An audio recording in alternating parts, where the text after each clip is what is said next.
Great. Thank you, Liz. I appreciate that. And it's funny in the description of the actual session, it mentions, do you have any emotional intelligence? There's a little bit of a teaser. We all have some emotional intelligence, some more so than others. But it's just, again, it's this sort of gets us thinking about it in a slightly different way. So hopefully you thought about it in a slightly different way. So really what we're going to do is sort of look at this very high level, obviously, given that we only have a short session today. I'm just hearing some people keying in. I just want to make sure everyone's on mute, just to yeah, that's better. I can sort of hear. Thank you for that. Is really looking at sort of three elements of emotional intelligence. So what it is, first of all, is always a good place to start. What are the different ways that we can determine that competency, and more importantly, really, what are some of the competencies? And there's different models and approaches. I'm going to look at one in particular, but most of them have some common threads. And what are some ways, at least at a very high level, that you improve the competency in emotional intelligence? So that's really the agenda for the next next little while. Sorry, I'm still hearing a little bit of keying going back there. And again, that's okay. It just, if you're able to put yourself on mute, that would be awesome. So when we take a peek at what emotional intelligence is and go with a fairly standard definition, it really, the concept is it's the capacity to be aware of, control, and express one's emotions, and to handle interpersonal relationships judiciously and empathetically. It's a mouthful, but really, I think the key elements to be aware of is exactly that, the awareness. I mean, one of the big elements of emotional intelligence is awareness, and it's awareness of not only how we're feeling and not only how we're making others feel, or not just feel, but also how they act or react. But it's being able to do that in real time. The concepts behind emotional intelligence, cerebrally, are not overly difficult. It's the recognition of when we're going in certain places that either help a relationship or help a project move forward, and then do more of that, or conversely, when it actually becomes a roadblock, or when it becomes a barrier to moving forward with a relationship or a project, and being aware of that in real time and then adapting to it. And so that really, to me, is the real core of it, is this awareness in real time and then being able to adapt. To get there, though, there's obviously there's a number of things that we need to be doing to get even that level of awareness. So awareness is the first step, and that's the one thing I like to mention, because it becomes a bit of a common theme throughout any emotional intelligence survey, concept, training, workshop, whatever it might be.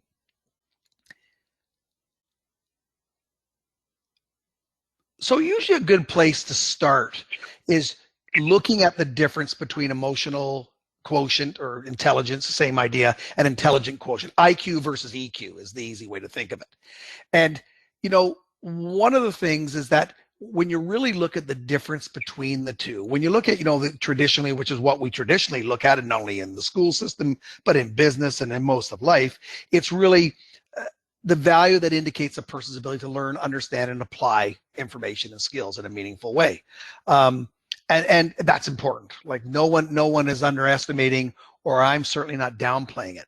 But now when you look at that and compare it to the bullet on the other side, which is the way that we measure ourselves and how do we recognize emotions in myself and in others, and then adapt and manage these to work better, well, that's a whole different set of skills, and it's a different set of intelligence. And so really the major difference between EQ and IQ is what part of the person's mental abilities, in essence, they're measuring. Is it understanding emotion, or is it understanding information, if you really want to bring it down to brass tacks? And the reality is research really has found little correlation between the two. You can't really predict EQ based on IQ. And bottom line is we need most. And again, we know that IQ is important in business and in organizations. I mean, that's a given, but it's interesting.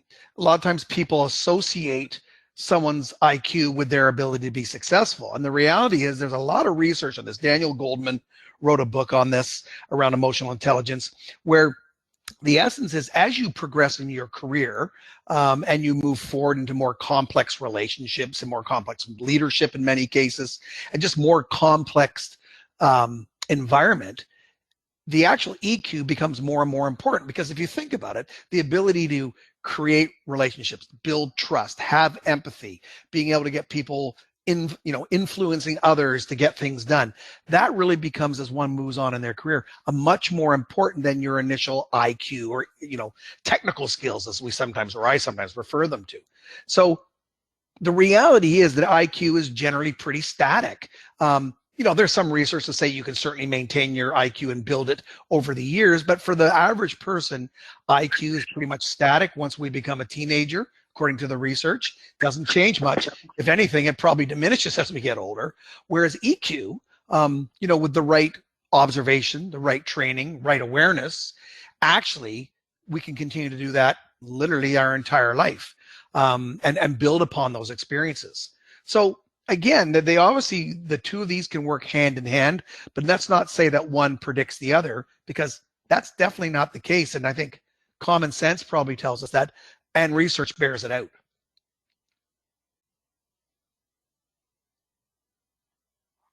Now, there's many different models, right? Many different models of EQ, like there is with any other type of model or training or tenets. The one I tend to hone in on, and again, for those that may have an interest in maybe joining us for the short course on February 16th, where we have a couple of hours to dig deep. This is that you'd actually do a survey, a short survey that would be part of this, to look at these 5 competencies. But just to give you a little bit of an overview, the one that I tend to use is this one, which tends to be built again on mostly out of Daniel Goldman's work, but it really looks at kind of 5. I kind of put 2 of them together because they kind of are interrelated, but there's 5 elements. And one is, the first 2 are the self-awareness and self-regulation. And again, it's one thing to be able to regulate your emotional state, especially if it's not serving you well. It's another thing to be aware of it to begin with. And again, like, many things that we talk about in life, you can't make changes until you're aware of something. And so really the whole idea of self-awareness and self-regulation is all about that. Let's recognize the fact that we may be going down different paths, some of us that serve us well, some of us that don't serve us so well. And then what do we do to actually being able to shift that, whether it's a mindset or a way of viewing things. And at one point, 20, 25 years ago, there wasn't a lot of research on this. There's so much more now, and it's so much more tangible than it used to be. I would be one of the first people to say, a lot of this stuff is a little bit hocus pocus for me. It's not businessy enough. And I've certainly turned that corner years ago to say, wow, because there's a lot of research that bears this out, that there's actually some real value behind this. There's the empathy piece. And again, empathy, and again, with those bullets where you see the little stars come out in the 3 faces, that's kind of where they show themselves. So empathy, although empathy is shown outwardly, we actually kind of build it internally. And again, without getting into too much detail, I should say, empathy is one of those skills that sometimes people have, sometimes people don't have, but people can learn. And it's interesting. Some people don't have to go through any training or any sessions whatsoever, and they're just naturally empathetic. Other people struggle with that skill. So the good news is, when we're aware of it, we can actually get better at it with practice and a few simple techniques. We then get into the social skills piece of it. And again, you can go all sorts of different ways on this, but the way at least the way that I generally look at it, and the areas that I touch on when I'm running a deeper workshop than that we're doing here, is we get into things such as conscious and unconscious influence triggers. How do we influence others? Some of those are conscious ways that we influence, which is really more of a joint collaborative approach, but other are more unconscious triggers, where people, when time or energy is lacking, they tend to result unconsciously to being influenced by triggers. It's helpful to know that, and it's helpful to know how to use that in an appropriate manner, certainly not in a manipulative way. Other social skills, we talk about confidence, but more importantly, at least I believe more importantly, is confidence without ego. There's a difference, and so we dig it a little bit into the deeper part of that. We also talk about building trust under social skills. Some people take it for granted. Everyone understands, I think, the basic dynamics of trust, but trust can actually be operationalized when you understand a little bit more of the elements that build trust, and you can actually now start to demonstrate those purposely as a way to build trust in your relationships moving forward. And the other part under skills that I talk about is how do we create the right type of conflict? We always talk about conflict is not important, or sorry, not that it's not important, sorry, that conflict you want to get rid of in the workplace. And what we're saying is, no, that's not the case. We want conflict. We just want the right type of conflict, because the right type of conflict, creates innovation, stronger bonds, competitiveness, all those good things. It's how to create that. And we need a certain level of awareness to be able to do that. And the last piece is the motivation. And that's the intrinsic piece of what drives us, what takes us to that next level of discretionary effort to really give it our all. And I would say that that part has really been challenged in this last, 10 months or so under the, the COVID regime, as I like to call it, where it's tough some mornings, right? It's tough some afternoons. So understanding a few ways that we can kind of address that personally becomes really helpful. So again, one model out of many. This is the one that we tend to use with, or I work with primarily, and our organization works with, moving forward. So when we look at the impacts, and I sort of touched a little bit on those in the last slide, but again, without going into too much micro level detail, really it goes beyond the workplace. And again, although I am focusing primarily on business today, and when we do the short course, it'll be primarily business applications. There's all sorts of different impact of either having strong emotional intelligence or not so strong emotional intelligence. And, from a workplace perspective, as a leader or a team member, relationships are critical. And they're even more critical, I'd say, in this virtual world that we're in. And we really need that to create that successful workplace culture. From a physical health perspective, and again, another area that some people have struggled with is certainly in the last 9-10 months, if we're constantly feeling anxious or angry, that can make us susceptible to a variety of illnesses without going too far down the medical pathway right now. So physical health can be impacted if we don't have a strong sense of self and where we're at mentally and physically, and being in touch with that can be real challenging. Again, you can't make changes unless you're aware of it. Mental health, and that's certainly had a lot of press lately, and for a lot of good reason. It's a real struggle right now for many people. And again, we need an awareness of the mindset that we're bringing to a scenario before we can actually use some, very simple but powerful strategies to switch to a different mindset or a different way of viewing things. When it comes to relationships, and I know I've touched on this already, but, if we know what people intuitively need to build a stronger relationship, then we can actually be more, the word I'm looking for, we can actually, but more by design, we can help build those relationships versus by default, meaning we just fall into good practices or not so good practices. When we know what people need intuitively to feel valued and to move forward and to use discretionary effort, then that's really helpful for not only us, but for them and for the organization as a whole. And a big part, and you'll hear me say this now, you'll hear me say it a couple more times before we're done, is, the social intelligence. Some people know in the moment how they're being perceived, whether it be in a group meeting or a one-on-one, and they go, oh, this isn't working. I'm not really connecting, and they can sort of adapt accordingly, which is crucial in building trusting relationships. But it's being able to, again, recognize and then adapt in real time. That's the real skill. And again, some people naturally have it, some people don't. Some emotional intelligence sort of background coaching training can help us with that.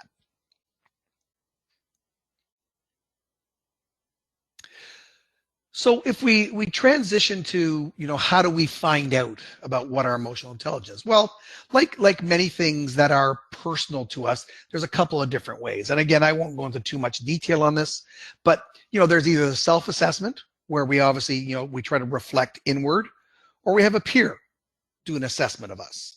And between the combination of the two, ideally, you probably get a fairly clear indicator of sort of where the emotional intelligence lies. Again, so for example, again, for those that might be taking the program on February 16th, this is the assessment we use. Again, it's built on sort of Daniel Goldman's book. Very simple assessment. But feel free, Google emotional intelligence assessments online, and you'll find all hosts of all sorts of quick self-scoring things. So you can do a real quick test on yourself if you like. I tend to use this one because it's simple but robust enough to give us some data on ourselves. And basically what it looks at the 5 competency model that I spoke of earlier, and we sort of then use that as a springboard for development for ourselves.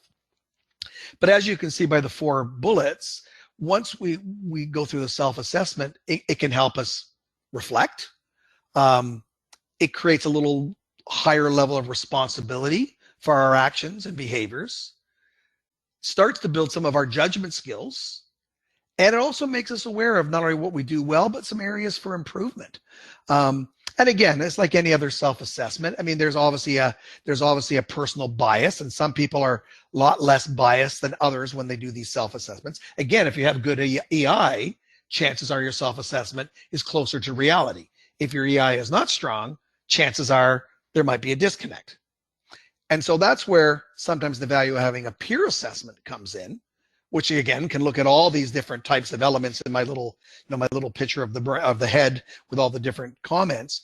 But again, use peer assessments can really a nice way to sort of do a bit of a gut check on yourself and find out, wow, is my perception of myself shared by others? And again, I similar types of things here that you see from the last slide: engagement, judgment skills, feedback, opportunities to learn. The only thing we have to be obviously wary of is the most value, at least in my experience of doing this, is you need people that work with you, or if you're not using it in a work environment socially, but people that know you fairly well. This is very difficult to do on someone that you've never met. I mean, it's impossible to do on someone, or someone that you only know casually, to really have any sort of accuracy or any sort of real validity to the results. But again, I go back to the last slide. Google it. You'll find all sorts of different ones that you can use, some more robust than others. And really sort of to summarize, that piece of it from an assessment, it's really the act of whether you do it on yourself or you have a peer or a combination of the two. It really provides you insights into what I like to call blind spots or some of our unconscious biases. Things that we might be very intelligent on from an IQ perspective, and all of a sudden it's not until it is pointed out either through an assessment like this or potentially by a colleague where you go, wow, I had no clue that I either am perceived that way, I come off that way. And it's funny. And it brings me back to, and I hope you're okay, I'm going to share a brief story with you. And I call this sort of the example of the unintended look. That's my cool name for this story. But it goes back to a conversation I had with a very good friend of mine about 15 years ago now. And just to give you a little background, so again, this is a close friend of mine. I've known him since high school. And I watched him. He went through and did his teacher's degree, which is kind of funny. My son right now is in his 2nd year at Lakehead doing his teacher's degree. So it's funny how things just go full circle. Anyways, and I watched him as he got his first job, and then we hung out. We've hung out our entire lives pretty much. And I watched him go into the teaching profession as a new teacher. I watched him eventually move into being a department head, eventually into a vice principal, and finally into a principal. And he recently retired a couple of years ago. And so I've sort of watched his career as he's gone through. And it was interesting. About 15 years ago, more or less, he was at my place on a Saturday afternoon, was on a weekend, sitting around, about to watch a hockey game or have a drink or whatever we might be doing. And I asked him, I said, so you just made the transition from vice principal to principal. How's that going? Right? And how's that going? And he said, well, not bad. He goes, a little challenging yesterday. And I said, what do you mean? He said, well, part of my role as a principal, the big difference between a vice principal and a principal, at least at that time, was, vice principals basically look after the kids, principals look after the teachers. That's making a very simple It's not quite like that easy, but for more or less, that's what it is. And he said, so I thought, I have a lot of young new teachers. He goes, I remember what it was like being a young new teacher. And so it was time for their performance reviews at the end of the school year. And so I wanted to do a 360 degrees. So not only did I give them feedback, I wanted them to give feedback to me. I said, great. I said, great idea. That's super. He said, yeah, but he said the problem was, 5 out of the 7 interviews I had yesterday, the one-on-ones, they all kind of said the same thing, and it wasn't exactly, positive. And I said, what was that? And he said, well, and he's telling me the story. And again, it's hard to do this, although you can see me, for those of you that can see me. He said, as I gave them feedback, one of the things they all said to me was that I looked right through them as I gave feedback. I don't know if that came across on the video, that I tried to look right through you through the camera. I exaggerate to make a point. And I said, yeah, I can understand why they said that. And he said, what do you mean you can understand? I said, well, as you told me about this, you were looking right through me. And if I didn't know you as well as I did, I would think that's pretty darn intimidating.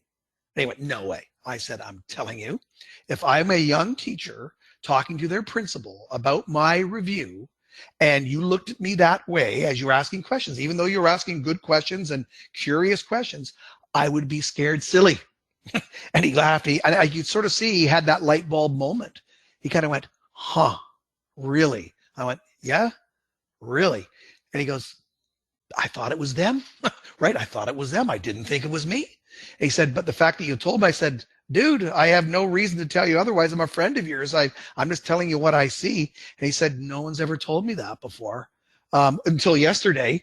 And I get it. I sort of get it. And I know for him, it's funny, we joke, I mentioned to it. I actually tell him that I actually use this in some of the sessions I do. And he said, shouldn't I receive a royalty for that? And I said, no names, so no.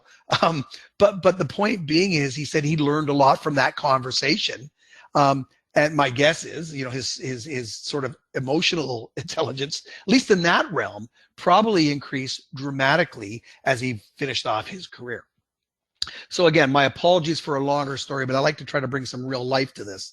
That's a key part of me, what I do in my training, to say, wow, there's a guy who's got a great IQ. And I knew he's a smart dude. I've known that.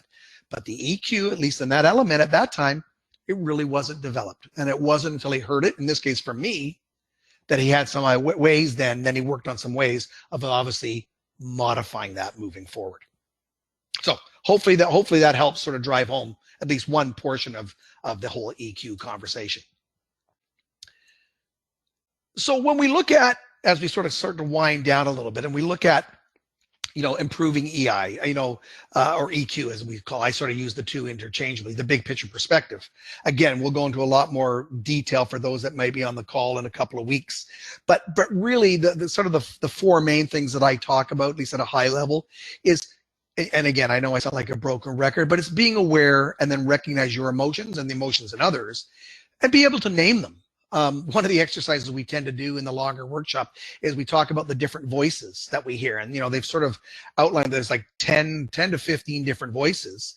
And we have an exercise where people look at those and go, oh, that voice plays out in my head occasionally.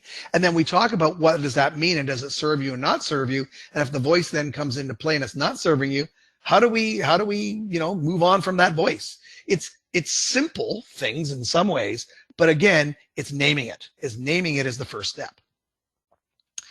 The other thing, which I've just sort of illustrated, hopefully with my story, is asking for feedback from trusted others. Probably the best way to get feedback on some of your emotional intelligence is just ask other people. When I run a meeting, how am I being perceived? Do people seem to be caring and being engaged? I'm so caught up in the presentation, I'm not noticing, for example. So getting some feedback from others that you trust is huge.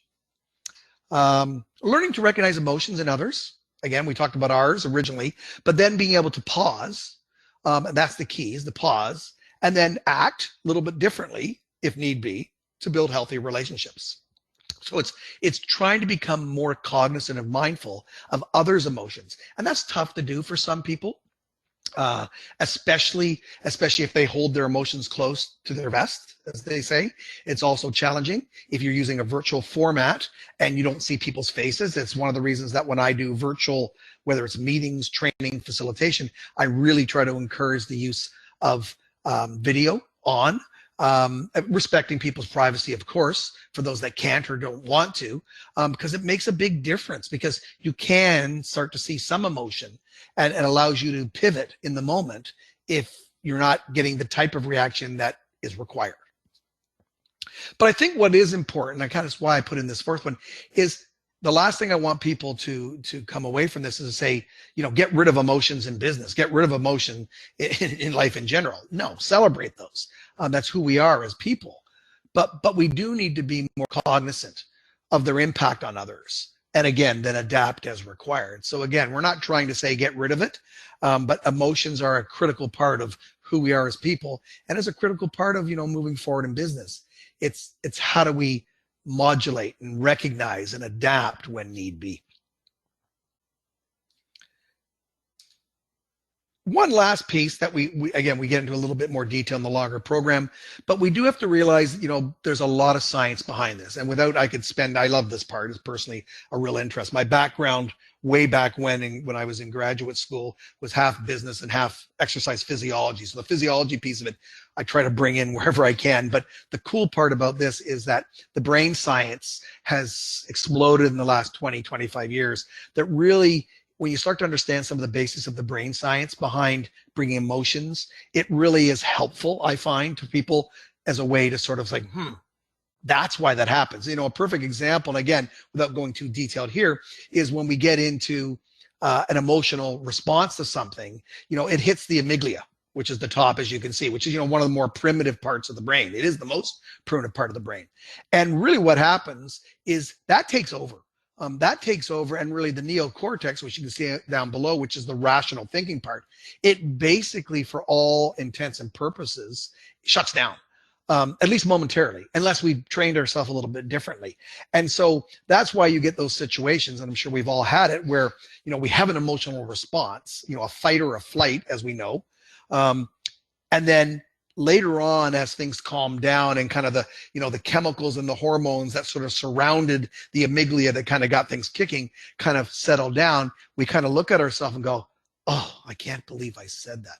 Oh, I can't believe I did that. And that's the neocortex kicking back in now and going to the rational part. So part of understanding and being better at this is, how do we train ourselves that when we have that amygdala response, how do we recognize it quickly? And then what can we do to sort of hopefully start to shift more quickly into the neocortex, so we don't get into emotional outbursts or things that we regret later. So again, just to give you a little bit of a teaser on that, some really fun stuff around that.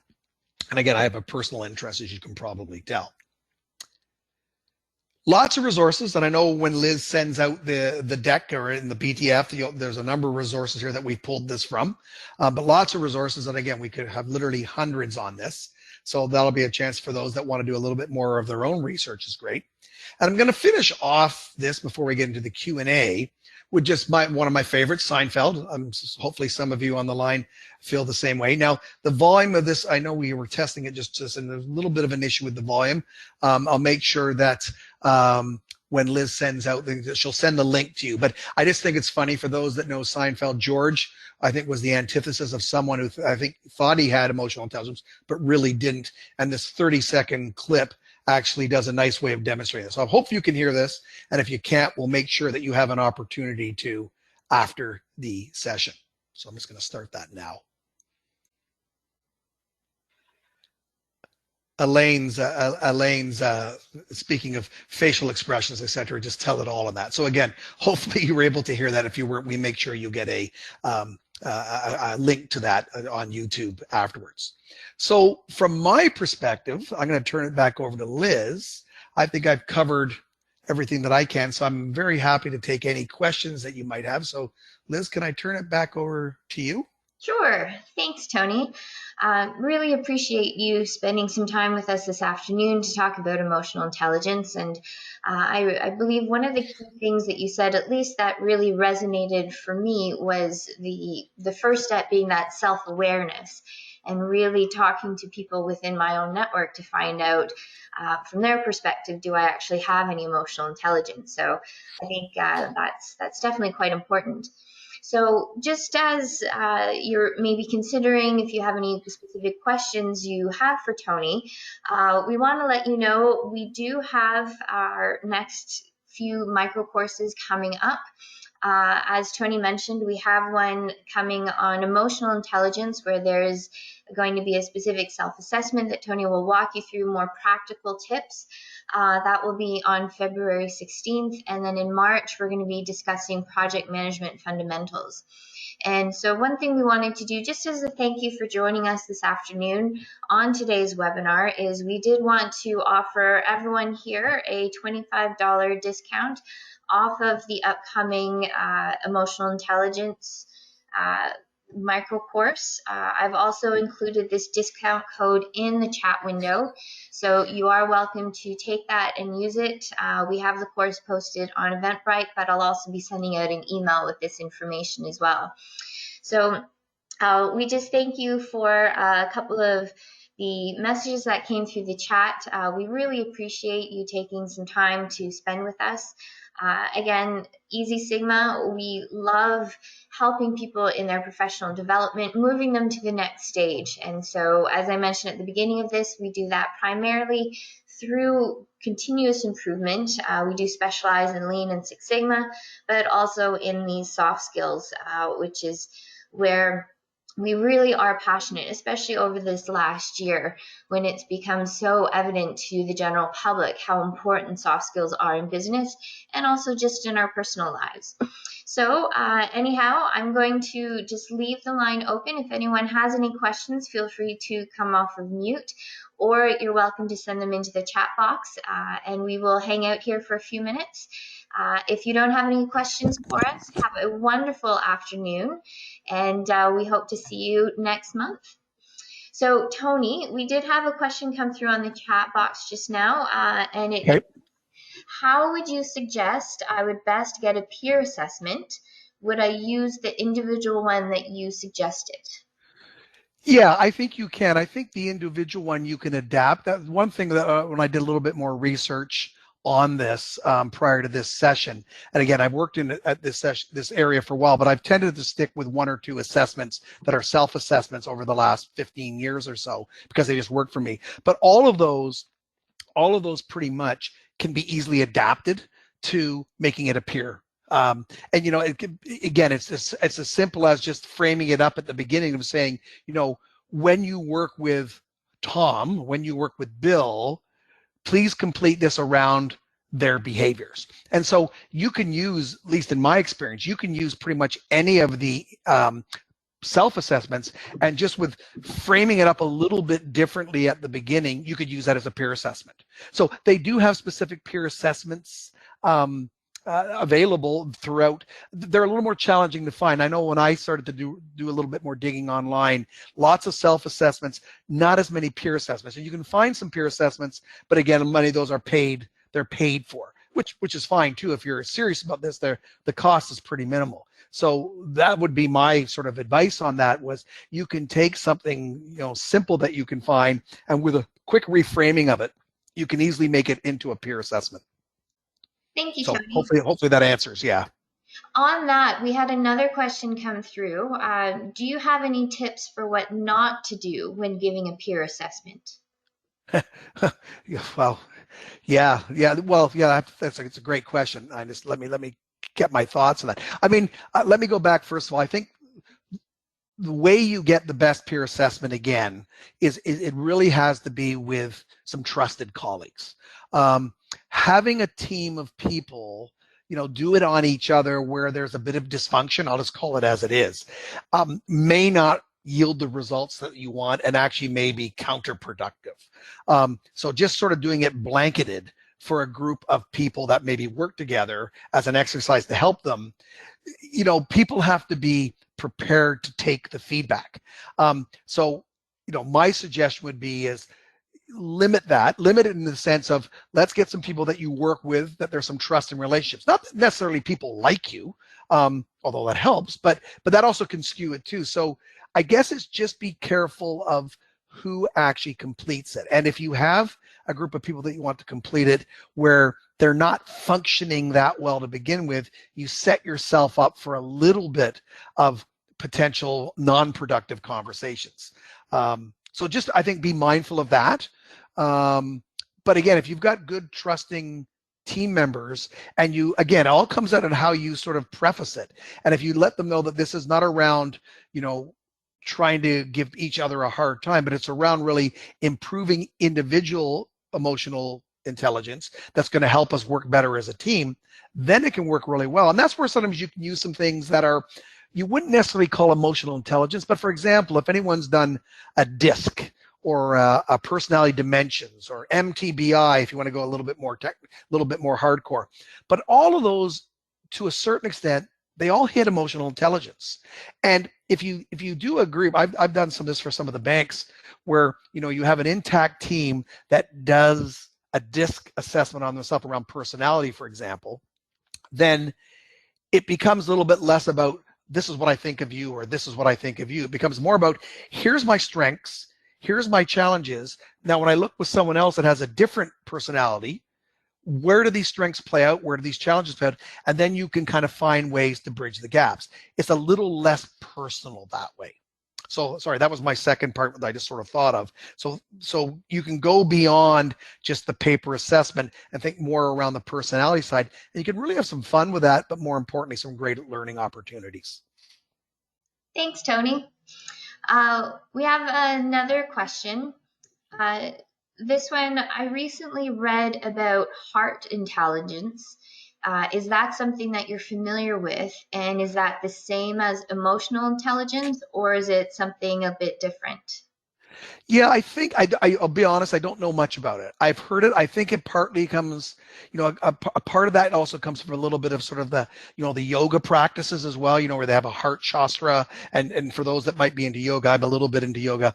I think a part of that, it's built from some of those philosophies, those sort of Eastern philosophies. But I'll be honest, that one I don't know, but I'm happy to do a little research on that to see how and if they actually overlap or actually are synonymous in some ways. Thank you for that question. I'll do a little research on that myself. Sorry, I couldn't be more specific though. No problem. Thanks, Tony. So again, if you have any further questions, feel free to reach out to us anytime, either directly to EZSigma or to myself. And we hope that we will see you next week at the micro course on emotional intelligence. Like I said, I put the discount code into the chat window, but I will also send that out by email, along with a link to the recording of this webinar and a list of the resources. So one last question here, Tony.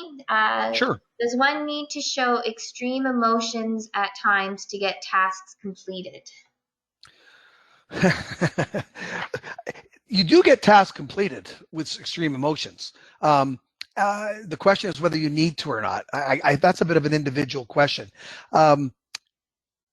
The challenge I think becomes that when you get it done that way with extreme emotions, and I'm going to assume probably not necessarily great emotions from the other person's through the receiver perspective, is it will get work done in many cases, but it's the hangover afterwards. It's a relationship hangover. Now, do some people definitely need a stronger hand to get things done? I think the reality is, yes, they do. That maybe takes away from some of the political correctness that we sometimes get caught up in. Now, having said that, you can still do it in a respectful way. And again, I think that goes back to the whole part about celebrate your emotions. If you tend to have that emotional piece to you, and that's a big part of what you do, don't try to get rid of it, but can we sort of mitigate it, right? Can we mitigate it somewhat? So do some people need stronger display of emotions to get things done? My personal experience is yes, but I think we can still do that in an assertive, i.e. a respectful way versus an aggressive way. I am confident on. I know when I talk to people, and a lot of people that know me in my social circles see me as a fairly laid back sort of person, which I believe I am. When sometimes I need to get things done in some scenarios that are under high stress, high pressure, I certainly bring a stronger level of emotion so people know I'm serious, but it's always with an element of respect for other people. So that's the challenge. That's the challenge. Great question. That's a thinker, that one. Thank you for that. Thank you, Tony. I think also emotional intelligence is definitely key to be able to create a safe space for our teams and in our workplaces, or if we're just in different types of situations where it's a group setting and you require feedback from people, getting them to feel comfortable enough that they can actually give their honest feedback for a particular situation. So Absolutely. definitely something that is applicable everywhere, and especially right now when there's been so much talk about diversity, about inclusion, safety, emotional, psychological safety. This really does tie all of it in together, that emotional intelligence. Agreed.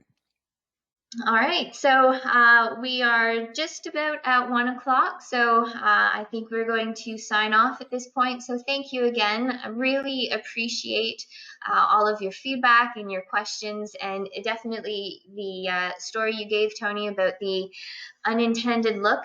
Definitely interesting, something that I think we don't all really recognize. I know my husband often tells me I give him looks or roll my eyes when I don't realize it.